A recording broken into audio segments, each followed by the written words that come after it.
ተመልካቾቻችን ይህ በዎችማን ሚኒስትሪ አገልግሎት እየተዘጋጀ የሚቀርብላችሁ ሳምንታዊ ፕሮግራም ነው። ባለፈው ሳምንት ከአቶ ዳኛቸው ጋር ስደትንና ክርስትናን በተመለከተ እጅግ ሰፊ ጥልቅ ሀሳብ ስንነጋገር ነበረ። ያ የመጀመሪያው ክፍል ዛሬ በቀጣይ ክፍል 2 ይዘንላችሁ እንቀርባለን። መልካም ጊዜ ወንድም ዳኛቸው። እንኳን ደህና መጣ። እንኳን ደህና ቆያችሁ። ደስ ብሎኛል። እስቲ በዛኛው ሀሳብ ላይ ስደትን እንደው የክፍተት አያበረታታም በሚለው ሀሳብ ላይ ነበረ ያቋርጥ ነውና ስደትን ሊያበረታታ ይችላል። በብዙ አጋጣሚዎች ሰዎች ያሳደዷቸው ሰዎች መልሰው ይቅርታ ሲያደርጉላቸው ብዙ ሰዎች ወደ ወንጌልም ለመምጣት ጌታን ለማመን ማለት ምን አይነት አምላክ ቢኖረው ነው ይሄ ሰው ይሄንና ያን አድርጌበት ሳበቃ እንደገና በምህረትና በይቅርታ ወደኔ የሚመለሰው የሚለው ጥያቄ ፈጥሮባቸው የወንጌልን እውነትን ወደ ማወቅም የመጡ ሰዎች አሉ። ግን ዞሮ ዞሮ ለዛ ሰው እንዳልኩ ይቅርታ የምታደርገው አንተ የተቀበልከው ይቅርታ ስላለ ነው። በአንደኛ ዮሐንስ ይመስለኛል 3:16 ላይ እንደዚህ የሚል ቃል አለ። እርሱ አስቀድሞ ወዶናልና ፍቅርን በዚህ እናውቃለን። የፍቅር መለኪያው ስታንዳርዱ ኢየሱስ ክርስቶስ ለኛ የሰጠን ፍቅር ነው። ስለዛ ፍቅር ደግሞ በተለያዩ የመጽሐፍ ቅዱስ ክፍል ስትመለከት አንደኛ ጠላቶች ሆነን ሳለን ይላል፣ ርቀን ሳለን ይላል፣ በእግዚአብሔር ላይ አመፀኞች ሆነን ሳለን ይላል። በዛ ሁኔታ ውስጥ ነው ጌታ ኢየሱስ ክርስቶስ መጥቶ ከነ አመጽህ፣ ከነ ክፋትህ፣ ከነ ሀፍረትህ፣ ከነ መተላለፍህ ጻድቅ ስለሆንክ ሳይሆን ከነ ውድቀታችን እወድሃለሁ እና እኔ ደግሞ ስላንተ ራሴን ለመስጠት እፈልጋለሁ ብሎ ያንን ፍቅር ነው ጌታ ኢየሱስ ክርስቶስ ያቀመሰን ማለት ነው። ስለዚህ ይህንን ፍቅር የተቀበለ ሰው ያ ፍቅር የዛ ፍቅር ጥልቀትና ስፋት ሲገባህ ነው ለሌላውም ሰው ይቅርታ ወደ ማድረግ ህይወት የምትገባው ማለት ነው። ስለዚህ ስደትን በአንዳንድ ሁኔታዎች ሊያበረታታ ይችላል። አዎ ሊያበረታታ ይችላል። በአንዳንድ ሁኔታዎች ደግሞ ሰዎችን የባሰ ቻሌንጅ አድርጎ ያውቃል። ከዚህ ሁሉ ግን ከክርስትና ህይወት የሚጠበቀው ስታንዳርድ ምንድን ነው? በክፉ ፈንታ ክፉን እንዳትመልስ።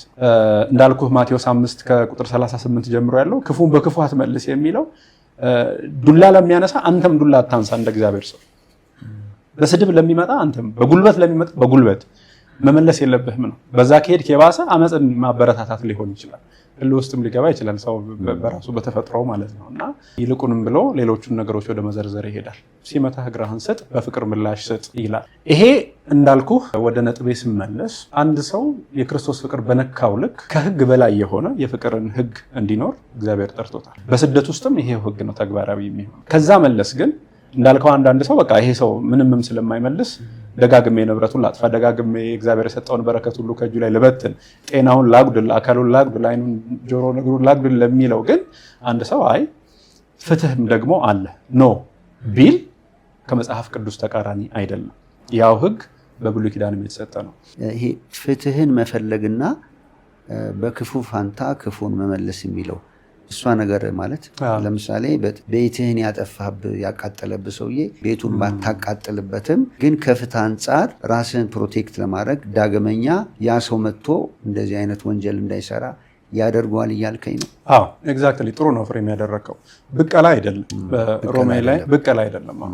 በቀል ለኔ ተው ብሎ እግዚአብሔር ቃል ሮሜ መጽሐፍ ላይ ተጽፎ እናገኛለን። ስለዚህ ያንን ሰው ወደ መበቀል አትግባ፣ ይቅርታ አድርግ ነው። ከዚህ መለስ ግን እንዳልከው ከልክ የወጣን ነገር እግዚአብሔርም የፍትህ አምላክ ስለሆነ ያንን በህግም ሆነ በምንም አግባብ ራስህን ለመጠበቅ፣ ቤተሰብህን ለመጠበቅ፣ ልጆችህን ለመጠበቅ፣ በእጅህ ያለውን ነገር ለመጠበቅ ፍትሃዊ የሆነውን ነገር ከመስመር ያላለፈውን ነገር ብትጠይቅ ከክርስትና ቫልዩ ተቃራኒ ነው ማለት አይደለም። የበለጠው ነገር ግን ለዚህ ሰው ደግሞ ስቲል በክፋት መቼ ነው አግኝቼ ዋጋውን የምሰጠው የሱን ቤት ደግሞ መቼ ነው ማቃጥለው ከሚል ህይወት ግን እንድንወጣ እግዚአብሔር ጠርቶናል። ስለዚህ በክፉን በክፉ አትመልስ። አሁን አንተ እንዳልከው የተደረገብኝን ያክል ሄጅ ያደርጋል። አይን ስለ አይን አይደለ? አይን ላጠፋ ያው አይን እንደተባለ ሰምታችኋል ብሎ የሚቀጥለው ለዛ ነው። ስለዚህ ይሄን አድርጎብኛልና እኔም ያንኑ ላድርግበት በህይወቱ ላይ ከሚለው ግን ከዛ በላይ እንድንኖር ያበረታታናል። ሐዋርያው ቅዱስ ጳውሎስ ህግን ጠቅሶ ስለመብቱ ተከራክሯል።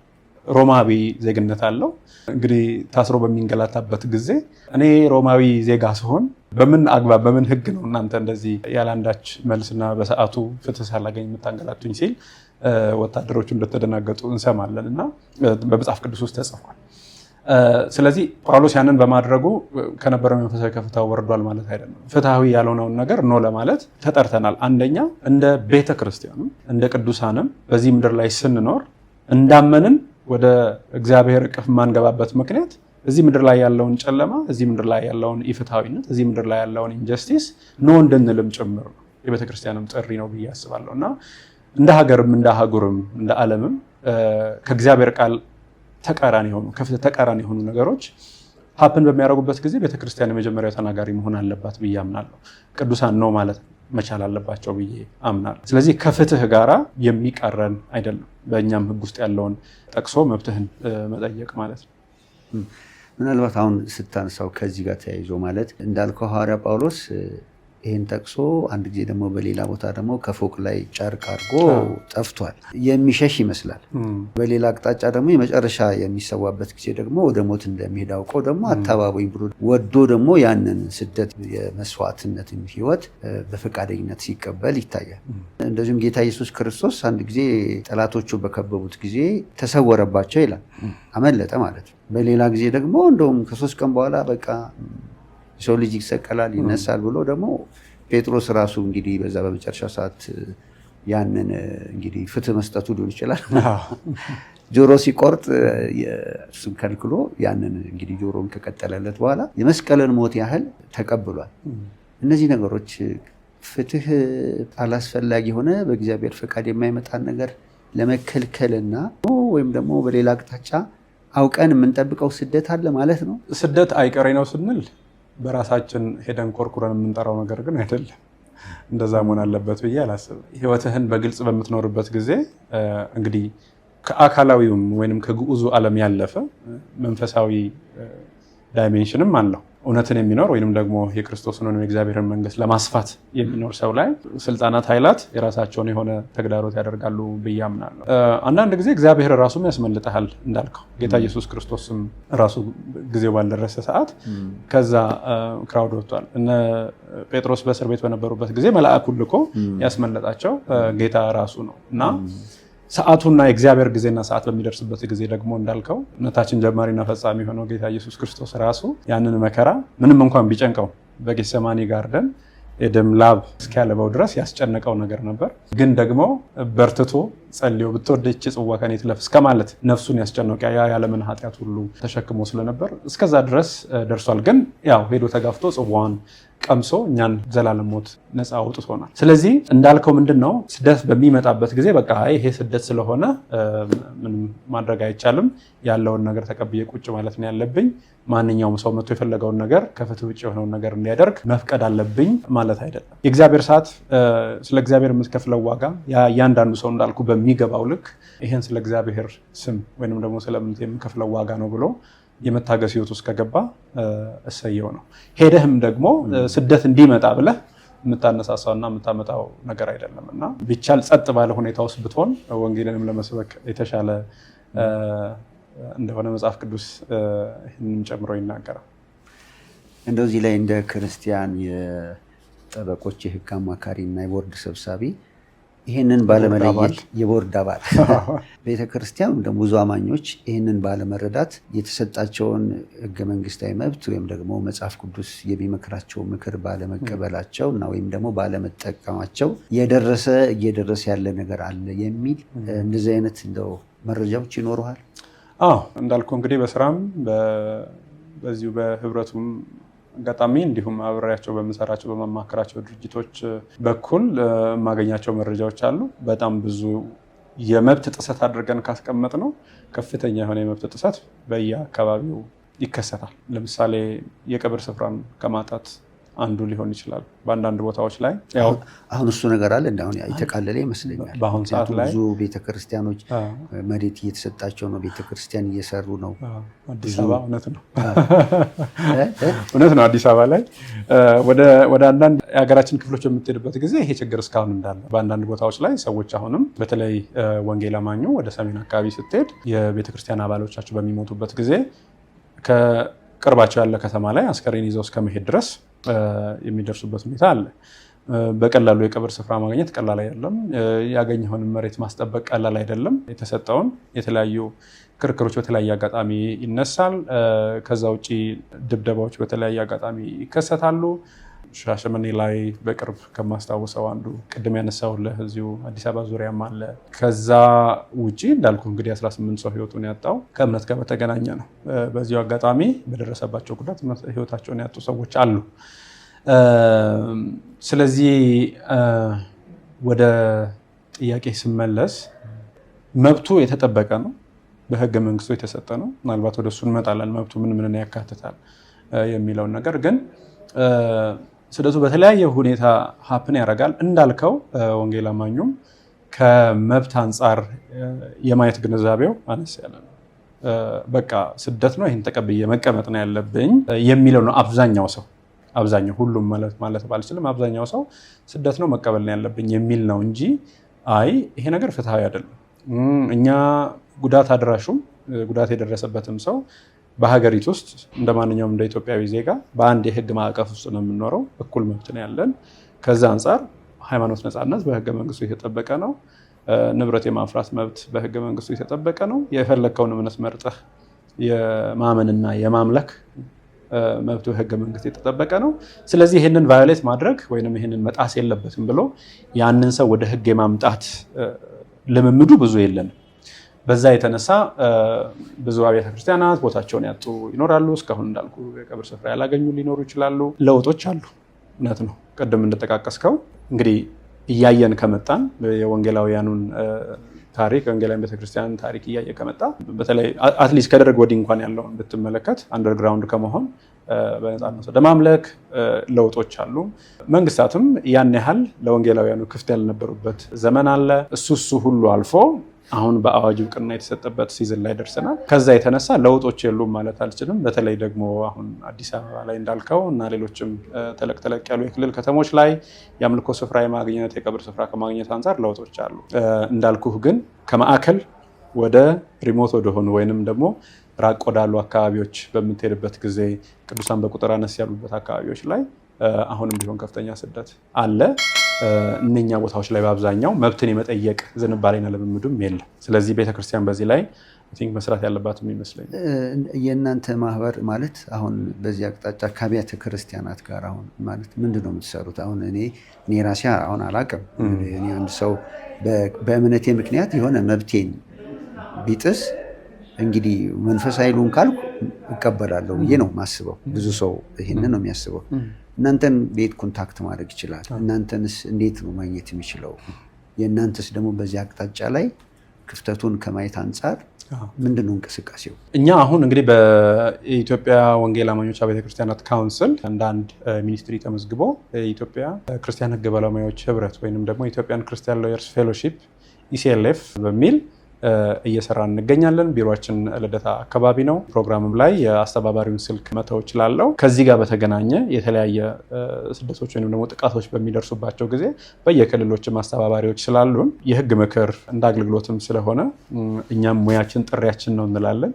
ስለዚህ ለፍትህ እንድንሰራ እግዚአብሔር በህግ ፕሮፌሽን ውስጥ አስገብቶን አሰልጥኖን አስቀምጦናል። ስለዚህ ያ ነው ለእኛ ጥሪ፣ ለፍትህ መስራት ነው ጥሪያችን ብለን እናምናለን። ሲጀምርም በነገርህ ላይ ታሪኩን በምንመለከትበት ጊዜ የኢትዮጵያ ክርስቲያን ህግ ባለሙያዎች በስደት ብዙ መከራ የሚደርስባቸውን ሰዎች በመደገፍ ሂደት ውስጥ ነው ወደ ድርጅትነት የመጣው ማለት ነው። እና ቀድሞ የጀመሩ ዶክተር ጥበቡ የሚባሉ አለ፣ ከሱ ጋር የነበሩ ክፍለ ሀገር ድረስ በኤኔትሬ እየተጫኑ እየሄዱ በጣም በዛን ጊዜ እንግዲህ ጴንጤ የሚባለው እንደ አውሬ በሚታይበት ዘመን እህቶች ወደ ጌታ ሲመጡ በዘመናት በጋብቻ ያፈሩትን ንብረት ጥለው እንዲወጡ ሲገደዱ በጉልበት ያንን ደግሞ ያው ማህበረሰቡም ለወንጌላውያን እምነት ብዙ ተጋላጭ ካለመሆኑ የተነሳ ባልና ወይንም የቤተሰብ አባል ብቻ ሳይሆን መላ ማህበረሰቡ የሚያሳድድህ ጊዜ ነበርና በእነኛ ጊዜያት በስደት ውስጥ የሚያልፉ ሰዎችን በመደገፍ የተመሰረተ ስራውን የጀመረ ድርጅት ነው። አሁንም ነፃ የህግ ድጋፍ አገልግሎት እንሰጣለን ከሌሎች ድርጅቶችም ጋር በመሆን በአዲስ አበባም ከአዲስ አበባም ውጭ ማለት ነው። እና ስለዚህ በቅርቡ ዌብሳይታችንንም ላውንች ልናደርግ በዝግጅት ላይ ነው ያለነው። እዛ ላይ ኮንታክቶችን እናስቀምጣለን። በእናንተ ሚዲያ ላይ እሱን እንድታስተዋውቁ እናደርጋለን። እናገለግላለን፣ እንረዳለን። ስለዚህ ሰው መብቱን እንዲያውቅ ያንን እንሰራለን። ከዛ ባለፈ ግን ከካውንስሉም ጋር ከወንጌል አማኞች ቤተክርስቲያናት ካውንስል ጋር ሰፋፊ የሆኑ የምክክር የኮንሰልቴሽን ስልጠና መርሃ ግብሮችን ለማዘጋጀት በእቅዳችን ውስጥ አለ። የሀገሪቱ ህግ ምን ይላል? ስለ ስደት ያለው ነገር ምንድን ነው? ቤተክርስቲያንስ እንዴት ከሚሰደዱት ጋር አብራ ትቁም? ገብቶሃል? ቅድም እንዳልነው ተሟሙቀን ብቻ እዚህ ጋር መቆም ሳይሆን እዛ ጥግ ላይ ያለውን አንድ ወንድም እንዴት ነው የምናጽናናው? በአካባቢው በማህበረሰብ ውስጥ ብቸኛ አማኝ ሆኖ የቅዱሳንን ህብረት የሚናፍቀውን ሰው እንዴት ነው የምናበረታው የሚለውን ቤተክርስቲያንም ትልቅ ልትሰራበት የሚገባ ጉዳይ እንደሆነ እናምናለን። ግን በዚሁ አጋጣሚ መናገር ይችላል እንደው እኛ ላይ ከሚደርስብን ጉዳት አንጻር ብቻ ሳይሆን የእኛም ራዕይ ከዛ አልፎ በሀገሪቱ ላይ የጽድቅ ተጽዕኖ ማምጣት ነው። እንደ ቤተክርስቲያንም እንደ ክርስቲያን ህግ ባለሙያዎችም ከኛ የሚጠበቀው ስታንዳርድ ወንጌል አማኙ ላይ የደረሰውን ጉዳት መመከት አይነት ብቻ አይደለም። እሱ አንድ ኤሌመንት ሊሆን ይችላል። ግን ፍትህ የሌለበት ቦታ አላግባብ የታሰረውን ሰው ነፃ ህግ ድጋፍ ሰጥቶ ማስወጣት ወንጌል ነው ብለን እናምናለን። እዚህ ላይ እንደው አቶ ዳኛቸው ለምሳሌ በአፋር የቤተክርስቲያን ለ2 ዓመት አካባቢ በላይ ተዘግታለች። እንደውም ጠቅላይ ሚኒስትሩ በቤተ መንግስት በነበረ ስብሰባ ላይ መሪዎችን ሰብስበው ሲያነጋግሩ አንድ ከዛ አካባቢ የመጣ ሰው ይህንን አቤቱታ ተናግሮ እንደውም እሳቸው ቀጥታ ለሰላም ሚኒስተር ትእዛዝ ሰጥተው ነበረ። ግን አሁን እንደሰማሁት እስካሁን ቤተክርስቲያኑ አልተከፈተም እና የእሳቸው ቃል እንኳን እንደው ተግባራዊ ባልሆነበት ሁኔታ አሁን የእናንተ እንደው ከህግ አንጻር ምን ያህል አቅም ይኖረዋል? ሁለት ደግሞ በእንደዚህ አይነት በግልጽ በሀገራዊ ጉዳይ በሚታይ በጣም መጥፎ ምሳሌ የሚሆን ሌሎችም እንደው በመጥፎ በቤተክርስቲያን ላይ እንዲነሱ ሊያበረታታ በሚችል ጉዳይ ላይ የሰራችሁት ነገር አለ? አዎ እኛ እንግዲህ እስካሁን የሰራነው በዚህ ጉዳይ ላይ ከካውንስሉ ጋር መነጋገር ነው። ካውንስሉን ከህግ አንጻር የሚያስፈልጉ ምክሮችን ከመስጠት አልፈን ቦታው ላይ ሄደን ኢንጌጅ ወደ ማድረግ ደረጃ ግን እንዳልከው እኛ ብቻችንም የምናደርገው ነገር አይደለም። ይሄ የጋራ የሆነ ኮሌክቲቭ የሆነ ኢፈርት ይፈልጋል። የወንጌል አማኙንም ብቻም ሳይሆን ለምሳሌ የሃይማኖት ተቋማት ካውንስል አለ። ከሁሉም እምነቶች ተውጣጥቶ አንድ ራሱን የቻለ አካል አለ። እሱ አካል ራሱ በዚህ ጉዳይ ላይ አቋም መያዝ ጣልቃ መግባት አለበት። ያ ቡድን ወደ ጋራ የመጣበት ምክንያት ምንድን ነው? እምነትህ ሌላ ነው። አንተ አንዱ በእስልምና ነው፣ አንዱ በኦርቶዶክስ ቤተ እምነት ውስጥ ነው ያለው፣ አንዱ በወንጌል አማኝ፣ አንዱ በሌላ ውስጥ ነው። ልዩነቶች አሉ። ነገር ግን በሌሎች ጉዳዮች ላይ አብረን መስራት እንችላለን። በሀገራዊ ጉዳይ ላይ አብረን መስራት እንችላለን። ያንተን እምነት ሪስፔክት አደርጋለሁ። ወደ እኔ እምነት ብትመጣ አሰየው። ግን ሲቪል በሆነ መልኩ ወይንም ደግሞ በሰለጠነ መልኩ እምነታችን ምን እንደሆነ ቻሌንጅ ልናደርግ፣ ዲያሎግ ልናደርግ፣ ውይይት ልናደርግ እንችላለን። በጉልበት ግን በኃይል ግን የሚመጣ ነገር የለም። ስለዚህ አሁን ያ አካል ኮሌክቲቭሊ በዚህ ጉዳይ ላይ አቋም መያዝ ያለበት፣ ፑሽ ማድረግ ያለበት፣ እዛም ካለው ማህበረሰብ ጋራ ንግግር መጀመር ያለበት ይመስለኛል። በወንጌል አማኙም በኩል ካውንስሉ መግለጫ ማውጣት አለማውጣቱን እርግጠኛ አይደለሁኝም። ግን አንዳንድ ሙከራዎች ነበሩ። ግን እንደ ወንጌል አማኞች ይሄንን ጉዳይ ለ2 ዓመትና ከዛ በላይ እንዳልከው እኔም እስካሁን ባለኝ መረጃ እንዳልተከፈቱ ነው የማውቀው፣ እዛ ያሉት አጥቢያዎች ማለት ነው። የተፈጠረው ችግር ደግሞ በዋናነት እነሱ የፈጠሩት ችግር አይደለም።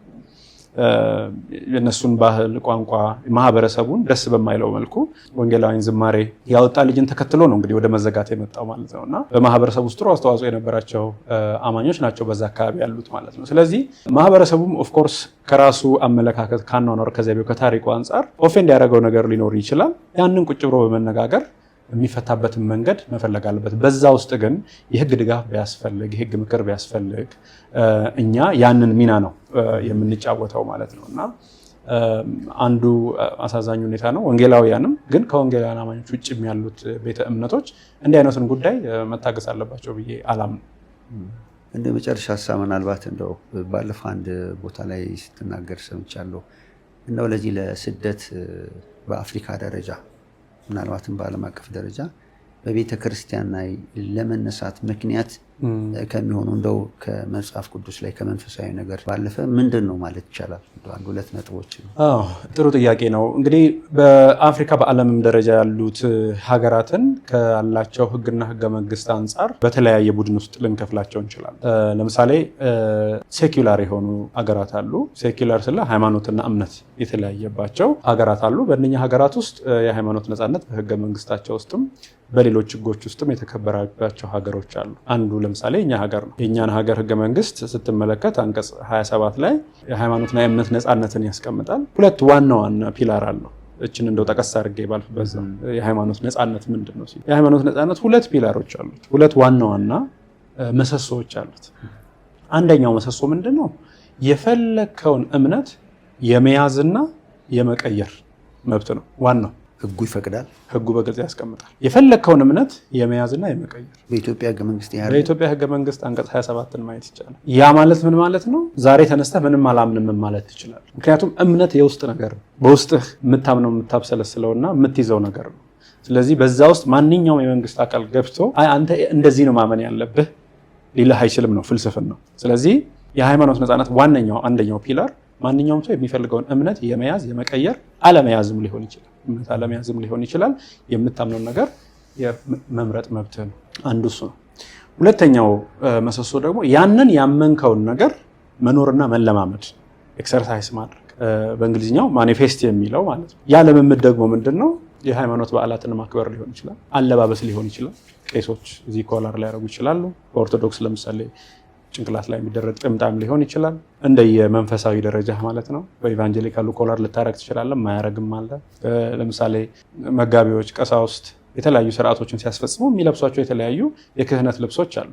ያንን መልበስ ሊሆን ይችላል። ያመንከውን ትምህርት ማስተማር ሊሆን ይችላል። እሱን ለማስተማር ደግሞ የሚረዱ የተለያዩ ጽሁፎችን ማሰራጨት፣ ትራክት መስጠት ቤዚካሊ ኢዝ ፓርት ኦፍ ሪሊጂየስ ፍሪደም ማለት ነው። ህገ መንግስታዊ መብት ነው። በአደባባይ እምነትህን መግለጽ ሊሆን ይችላል። ሃይማኖቶችን ማክበር፣ ለምሳሌ በአምልኮ ስፍራ ላይ ምልክቶችን ማድረግ ሊሆን ይችላል። መስቀል እናደርጋለን። ለምሳሌ ወንጌላውያን ኦርቶዶክስ ሙስሊሞች በመስጊዳቸው ላይ ጨረቃና ኮከብ ያደርጋሉ። ያ የሃይማኖት ያመንከውን ነገር የመግለጽ አካል። ከዚህ ጋር ተያይዞ የሚመጣው ነገር ይሄ መብት ይገደባል አይገደብም ነው። የመጀመሪያው መሰሶ የፈለከውን እምነት የመምረጥ የመያዝ የመቀየር መብት በምንም አይነት ሁኔታ ሊገደብ የማይችል መብት። ስለዚህ ማንም ሊነግርህ አይችልም። በተለይ ደግሞ በህግ ተደንግጎ ይህንን እምነት መያዝ አለብህ ከዚህ ውጭ ካመንክ ትቀጣለህ ሊልህ አይችልም። ተቀባይነት ያለው በዓለም አቀፍ የሰብአዊ መብት ደረጃዎችም ይሄኛው ነው። ስለዚህ የማመን የመያዝ እሱ ፓርት ፍጹም መብት ይባላል ወይ አብሶሉት ራይት ነው። ሊገደብ አይችልም። ይሄ ማኒፌስት የማድረጉ ያመንከውን ነገር መለማመዱ ግን ስቲል መብትህ ነው። ግን ሊገደብ የሚችልባቸው ሁኔታዎች ግን አሉ። ለምሳሌ ለማህበረሰብ ጤና፣ ለማህበረሰብ ሞራል፣ ለማህበረሰብ ደህንነት ሲባል በግልጽ በህግ ሊገደብ ይችላል ብሎ ህገ መንግስቱንም ያስቀምጣል። ጥሩ ምሳሌ ኮቪድ ነው። በኮቪድ ጊዜ አንተ ወንጌል አማኝነትህን ተው አላለም መንግስት፣ አንተ ኦርቶዶክስነትህን ተው አላለም። ግን ያንን እምነትህን ለመለማመድ በጋራ መሰብሰባችሁን ይሄ ለማህበረሰብ ስጋት የሆነው የጤና ችግር እስከሚያልፍ ድረስ ለበጎ ማለት ነው። አዎ ለበጎ ተከልክሏል ብሎ ህግ አውጥቷል። የአስቸኳይ ጊዜ አዋጁ ይህንን መሰብሰብን ይከለክል ነበር። ስለዚህ ሊገደብ ይችላል በተለያዩ ሁኔታዎች ማለት ነው። ለምሳሌ ሀገር የናሽናል ኢመርጀንሲ ላይ ብትሆን ገብቷል አይደለ? ስብሰባ አለ ጊዜው። ለምሳሌ ከተወሰነ ሰዓት በኋላ መሰብሰብ አይቻልም ቢባል የምሽት ጸሎትን ልታቆም ትችላለህ። ያ ግን ምንድነው ህጉ የሚያስቀምጠው? አንደኛ በህግ በግልጽ መቀመጥ አለበት። የሚገደበው መብት ፍትሃ እንደው ሁሉንም እንደ ብላንኬት ሁሉንም ደምስሰህ አንድ ላይ መገደብ የለብህም። ፕሮፖርሽናል በሆነ መልኩ መገደብ አለበት። የተለያዩ መለኪያዎች አሉ። በህግ በግልጽ ተደንግጎ ለጤና ለማህበረሰብ ደህንነት እና የሌላውን መብት ለመጠበቅ ሲባል ማለት ለምሳሌ አንተ ሁለት በምታመልክበት ሰዓት እዛው በር ላይ ለምሳሌ የአምልኮ ስርዓቱን የሚያቃውስ ወይንም የሚያደናቅፍ ሌላ ተግባር አከናውናለሁ፣ ኮንሰርት ማድረግ መብቴ ነው፣ ወይንም ደግሞ ሌላ እምነት አለኝ እሱን እዛ በር ላይ መጥቼ ኤክሰርሳይዝ አደርጋለሁ ቢል የራሱን መብት እየተጠቀመ ግን ያንተን መብት ወደ መጣስ መጥቷል። ትንኮሳ ሊሆን ይችላል ማለት ነው። ይሄ ነገር በእኛም በኩል ይታያል። በነገር ላይ በሁሉም ሃይማኖቶች ማለት የዚህም የዛም ሃይማኖት ተከታይ ነኝ የሚሉ ሰዎች የመተነኳኮስ ነገር አለ። ስለዚህ በዛ ጉዳይ ከሆነ ህግ ሊገድብህ ይችላል። ከነኚህ በህግ በግልጽ ከተቀመጡ ሊገደብባቸው ከሚችሉት መስፈርቶች ውጪ ግን እነኚህ ሁሉ የሃይማኖት ነፃነት አካል ናቸው። ስለዚህ ለምን ኮላር አድርገህ እዚህ እኔ ፊት የምትታየው ሊልህ አይችልም አንድ ሰው ማለት ነው። መንገድ ላይ ወጥተህ ለምንድን ነው ወንጌል የምትሰብከው ሊልህ አይችልም። ወንጌል ላይ ወጥቶ ያመንከውን ነገር ሌላኛው ሰው ፈቃደኛ እስከሆነ ድረስ መብቱን ባልጣሰ መልኩ። ስለዚህ ከዚህ አልፎ ቤትህን፣ ንብረትህን፣ ህይወትህን እስከ መጉዳት የሚደረሰው ጉዳይ ህግን ካለማወቅ የተነሳ ነው ማለት ነው። ካለማወቅ የተነሳ የሚመጣ ነው እንጂ ይሄ ሰው ይሄን ስላመነ ሄጄ አናቱን እልሃለሁ የሚለው። ስለዚህ በዓለም አቀፍ ህግ ይሄን የሚከለክል የለም። እምነትህን ማጋራት በዓለም አቀፍ ህግ አይደለም፣ በእኛም ሀገር ህግ ይሄን የሚከለክል የለም። የኛ ሀገር ህግ ነው። ስለዚህ አንዱ ምክንያት ይሄን አለማወቅ ነው። ይሄን አለማወቅም ጭምር ነው። እንደው አንድ ነጥብ ልትጨምርልን ትችላለህ? እሺ፣ በዚህ አቅጣጫ ላይ የኛ ሀገር ህግ ያው ህግን አለማወቅ ይቅርታ አያሰጥም ይላል። አይ ህጉን ስላላወቅኩ ነው በዚህ ሰው ላይ ጉዳት ያደረስኩት የሚለው ከይቅርታ አንድንም ሰው ከተጠያቂነት አያስመልጠው።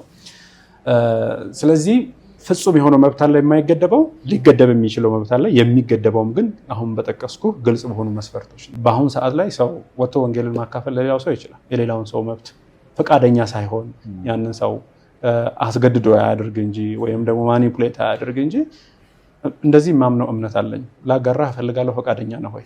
ይህን አንድ የተጻፈ ወረቀት ልሰጥህ እፈልጋለሁ። ይህንን የትኛውም የእምነት ቡድን ማድረግ ይችላል። ያ የሃይማኖት ነፃነት መገለጫ ጭምር ነው። ምናልባት ሌላኛው ሊነሳ የሚገባው ነገር ምንድነው? አንዱ ያለው ገደብ ምንድነው? የሃይማኖት ነፃነት ከሌሎች የሰብአዊ መብቶችም ጋር ይገናኛል። ለምሳሌ ሀሳብን በነፃነት ከመግለጽ ጋር እኔ ተነስቼ ለምሳሌ አይ አንተ የምታምነው ነገር ልክ አይመስለኝም ብዬ ብናገር ያ ነገር ወንጀል ነው ወይ የሚል አንዳንድ ክርክር ይነሳል። በቅርብም አንዳንድ ያው ኢንሲደንቶች ነበሩ በሚዲያም በምንም እንትን ያሉና ህጉ ላይ ያለው ግልጽ ክልከላ ምንድነው? የሌላውን እምነት ወይንም ደግሞ በሌላ እምነት ውስጥ ያለን አንድ ቡድን በማያንኳስስ ስድብን በተቀላቀለ አመፅን በዛ ቡድን ላይ በሚያነሳሳ መልኩ ምንም ነገር መናገር አይፈቅድም። ያ ክልክል ነው። ስለአንተ እምነት ልክ ስላለመሆኑ እኔ እናንተ ልንነጋገር እንችላለን፣ ግን ምንድነው በጨዋ ደንብ እንደሚባለው ማለት ነው በስድብ በማንቋሸሽ ያንን በማዋረድ መሆን የለበትም። ለወንጌልም እንቅፋት ይሆናል ብዬ አስባለሁ በዛ መልኩ አፕሮች ማድረጉ ማለት ነው። ስለዚህ እሱ ገደብ አለ።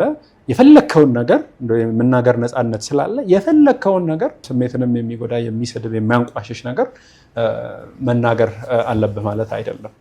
ግን ደግሞ አይ ይሄ ነገር ልክ አይደለም ማለት ግን በራሱ ወንጀል አይደለም። የሃይማኖት ነፃነትም አካል ነው። የፍሪደም ኦፍ ስፒች የሚባለው ወይም የመናገር ነፃነትም የእሱ አካል ነው። ግን አመፅን፣ ስድብን፣ ማንቋሸሽን፣ ማዋረድን በዛ እምነት ውስጥ ያሉ ሰዎች ላይ አመፅን በማነሳሳት ቫዮለንስን በሚያነሳሳ መልኩ ግን ከሆነ እሱ በህግ ሊያስቀጣ ይችላል ማለት ነው። ስለዚህ ስመጣልህ ወደ ቅድሙ ሀሳብ በአፍሪካ ደረጃ ብዙ ሀገሮች ሴኩላር ስቴት ናቸው ወይንም ደግሞ እምነትና ሃይማኖት የተለያየባቸው ልክ እንደኛ ሀገር እንዳለው ህገ መንግስት የሃይማኖት ነፃነትን ፉሊ ሪኮግናይዝ የሚያደርጉ አሉ። የተወሰኑ አይ ቲንክ ሶማሊያ እና ሶማሊላንድ ለምሳሌ በህገ መንግስታቸው እስላማዊ መንግስት ስለሆነ አንድ ሰው ለምሳሌ ከዛ እምነት ወደ ሌላ እምነት መቀየርን በወንጀል የሚከለክሉ አሉ። ስለዚህ ከእስልምና ወደ ሌላ እምነት በምትቀየርበት ጊዜ በወንጀለኛ መቅጫ ህጉ ወንጀል ነው፣ መቀየር አትችልም። እንደዚ አይነት ሀገሮች አሉ። ሌሎች ቦታዎች ደግሞ ሴኩላርም ሆነው ነገር ግን በተለያየ ምክንያት መንግስታቶቹ ዊክ በመሆናቸው የተነሳ ስደት በጣም በከፍተኛ ሁኔታ በወንጌል አማኙ ላይ ብቻ ሳይሆን ክርስቲያን በሆነው ሁሉ ላይ የተስፋፋበት ሁኔታ አለ። ዊክ ስንል ዊክ ስቴት ያልኩት ምንድነው? ደካማ የሆነ የመንግስት አደረጃጀት ያለባቸው ሀገሮችን ለማለት ፈልጌ ምሳሌ መጥቀስ ይችላሉ። ለምሳሌ ዴሞክራቲክ ሪፐብሊክ ኦፍ ኮንጎን በምትመለከትበት ጊዜ የማዕከላዊ መንግስቱ ከዋና ከተማው ባለፈ ብዙ ርቀት ላይ የሚሊተሪ ፕሬዘንስ ያን ያህል የለውም። የመንግስት ተቋማትም ያላቸው ፕሬዘንስ በጣም ደካማ ከመሆኑ የተነሳ በዛ አካባቢ ላይ የተለያዩ ቡድኖች እንዲፈነጩ እድል ፈጥሯል ማለት ነው። አፍሪካን በጠቅላላ ስትመለከት በተለይ ደግሞ ከሙአመር ጋዳፊ ከሊቢያ ከሙአመር ጋዳፊ ሞት ከስልጣን ከሱ መወገድ ጋር ተያይዞ የመንግስት ተቋማት የመንግስት የጸጥታና የደህንነት ተቋማትን ጨምሮ ያላቸው አቅም በተለያየ ምክንያት የተዳከመባቸው አገራት አሉ። ከዛ የተነሳ ከመደበኛው ሀገሪቱን ከሚያስተዳድረው መንግስት በተጓዳኝ ወይም ፓራላሊ ሌላ ኃይል በራሱ ይነሳና አንዳንድ ቦታ እንደ መንግስትም አክት ያደርጋል። ራሱንም ደግሞ ለማኖር ሰስቴን ለማድረግ ሲል እንደዚህ አይነት ቡድኖች ቫዮለንስን፣ ሰዎችን አስገድዶ ንብረታቸውን መውሰድ የመሳሰሉትን የሚያደርጉባቸው አይነት አገራት ማለት ነው። ዊክ የሆኑ ማለት ነው። እና ስለዚህ ኢፌክቲቭ የሆነ አገሪቱን በሙሉ በደንብ የሚገዛ የሚያስተዳድር ኮንትሮል የሚያደርግ መንግስት የሌላቸው ሀገሮች ናቸው። በጣም የሚገርም ማሳሰቢያ ነው ወንድም ዳኛቸው። እንግዲህ ቤተክርስቲያን በዚህ ነገር ላይ አንዳንድ ጊዜ ምንድነው እውነታንና በተለይ ቤተክርስቲያን የምታይበት እይታ ፖለቲካና እውነታን መለየት አለባት። እንደ እግዚአብሔር ቃል ነገሮችን መርምራ እንዳልከው ቤተክርስቲያን ለጥቃት የሚዳርጋት በነገራችን ላይ ሴጣን የትኛውንም አጋጣሚዎች ስለሚጠቀም ለቤተ ክርስቲያን ጥሩ ጊዜ ምቾት ያለበት ጊዜ ውጊያ የሌለበት ጊዜ የሚባል ነገር ያለ አይመስለኝም። ነፃነትም ይሁን ስደትም ሴጣን በጣም በጥልቀትና በጥንቃቄ ስለሚሰራ እንግዲህ ቤተ ክርስቲያን አሁንም በዚህ ጉዳይ ላይ በተለይ የመጨረሻው ዘመን የደረሰ ከመምጣቱ አንጻር በደንብ ማሰብና መጸለይ ያለባት ብዬ አስባለሁ። በእውነት ውይይታችን አልተቋጨም። ገና በጣም ሰፊ ነገር እንዳለብን ይሰማኛል። በሌላ ጊዜ ደግሞ ተገናኝተን በጣም በዚህ ሀሳብ ላይ ብዙ እንደምናወራ ተስፋ አደርጋለሁ። አድማጭ ተመልካቾቻችን እንግዲህ እስካሁን ከወንድማችን ጋር ስለነበረን ሰፊ ሀሳብ ጠቃሚ ነገሮችን እንዳገኛችሁ ተስፋ እናደርጋለን። ወንድማችን ዳኙ አሁንም ከዚህ በኋላ በሱ ስም ሆኜ ቃል እገባላችኋለሁ ሌሎች ዝግጅቶችን ይዘን እንቀርባለን። አብራችሁን ስለነበራችሁ እግዚአብሔር አምላክ ይባርካችሁ። ሻሎም።